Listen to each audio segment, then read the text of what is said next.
আমাদের নবী মিসওয়াক করছেন, বলছে মৃত্যুর খুব যন্ত্রণা, এটা বিশুদ্ধ বর্ণনা। মুসা নবী মালাকুল মাউতকে থাপ্পড় দিয়েছেন, এটা বিশুদ্ধ বর্ণনা।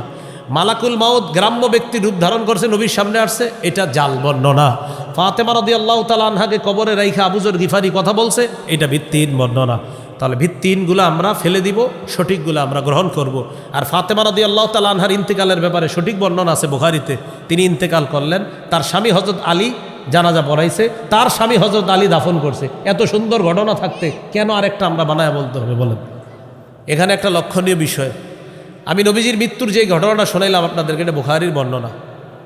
আমাদের রাসূল সাল্লাল্লাহু আলাইহি সাল্লাম, আমাদের নবী, শ্রেষ্ঠ নবী, পবিত্র নবী, সবচেয়ে পবিত্র, সবচেয়ে শ্রেষ্ঠ, তার ব্যাপারে তার মৃত্যুকে কেন্দ্র করে কিছু ঘটনা শোনানো হয় আপনাদেরকে। এটা হয়তো অসতর্কতা বশত কোনো বইয়ের মধ্যে চলে এসেছে, আর ওই বইয়ের মধ্যে পড়ার কারণে কেউ হয়তো মাইকে বই বলে ফেলেছে, আর এটা হয়তো আপনার পাবলিশড হয়ে গেছে, আর আপনারাও এটা শুনে শুনে বিশ্বাস করে নিয়েছেন। সেই ঘটনাটি হলো এমন, মালাকুল মাউত নবীজির কাছে আসছে, একজন গ্রাম্য ব্যক্তির রূপ ধারণ করে আসছে। আসার পর আল্লাহর কাছে অনুমতি চাইছে, আমি কি যাব নবীর কাছে, ঠিক না? এরকম বারবার কেসে আর আসছে। টোটাল ঘটনাটা জাল ঘটনা। কি ঘটনা?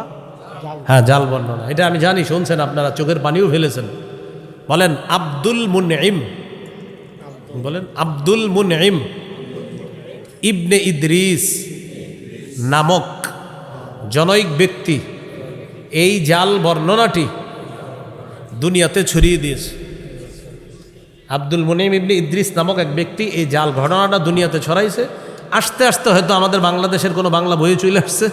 এখন এটা হয়তো কেউ পড়ছে, পড়ার পর এরকম মাইকেও বলে ফেলছে সুন্দরভাবে, আপনারা গ্রহণ করে নিয়েছেন। তো যাই হোক, এটা অসতর্কতা বশত আলোচকের থেকেও হয়েছে, আমাদের দ্বারাও এটা অসতর্কতা বশত, আমরা তো জানি না, শ্রোতাদের অনেকেই। তো এই জন্যই ঘটনাটি ভাই জাল ঘটনা।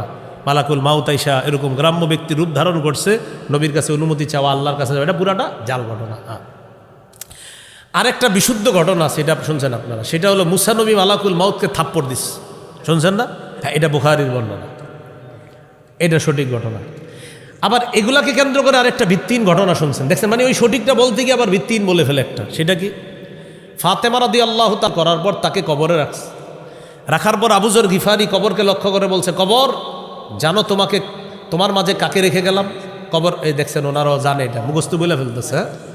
তো বলতেছে, কবর কোনো জবাব দেয় না। তখন কবরকে বলল, কবর হযরত আলীর স্ত্রীকে রেখে যাচ্ছি। কবর জবাব দেয় না, ভিত্তিহীন বর্ণনা। পরে বলছে, কবর হাসান হুসাইনের মাকে রেখে গেলাম। কবর জবাব দেয় না, ভিত্তিহীন বর্ণনা।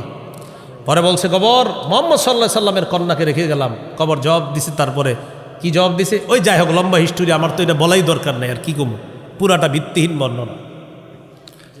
সাহাবী আবু যর গিফারি, ওনার কি দরকার কবরে এটা বলা, আর কবরের বা কি দরকার এটা বলা? হ্যাঁ, অথচ বুখারীতে আছে, সহিহ বুখারীর 2753 নম্বর হাদিস, 2753, নবীজি বলেছেন, ইয়া আব্বাস ইবনে আব্দুল মুত্তালিব, ও আমার চাচা আব্বাস, আপনি নিজে নিজের আগুন থেকে বাঁচান। লা উগনি আনকা মিনাল্লাহি শাইআ, আমি আল্লাহর আযাবের মোকাবেলায় আপনার কোনো উপকার করব না।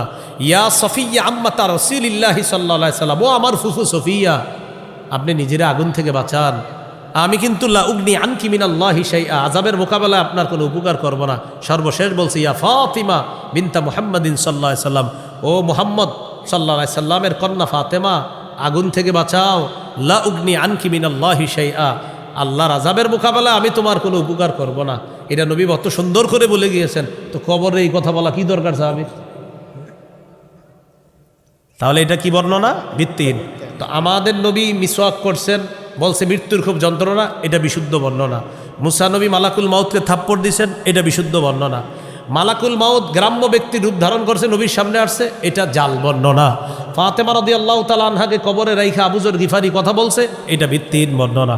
তাহলে ভিত্তিহীনগুলো আমরা ফেলে দিব, সঠিকগুলো আমরা গ্রহণ করব। আর ফাতেমা রাদিয়াল্লাহু তাআলা আনহার ইন্তেকালের ব্যাপারে সঠিক বর্ণনা আছে বুখারীতে। তিনি ইন্তেকাল করলেন, তার স্বামী হযরত আলী জানাজা পড়াইছে, তার স্বামী হযরত আলী দাফন করছে। এত সুন্দর ঘটনা থাকতে কেন আরেকটা আমরা বানায় বলতে হবে বলেন? আল্লাহ আমাদেরকে হেফাজত করেন।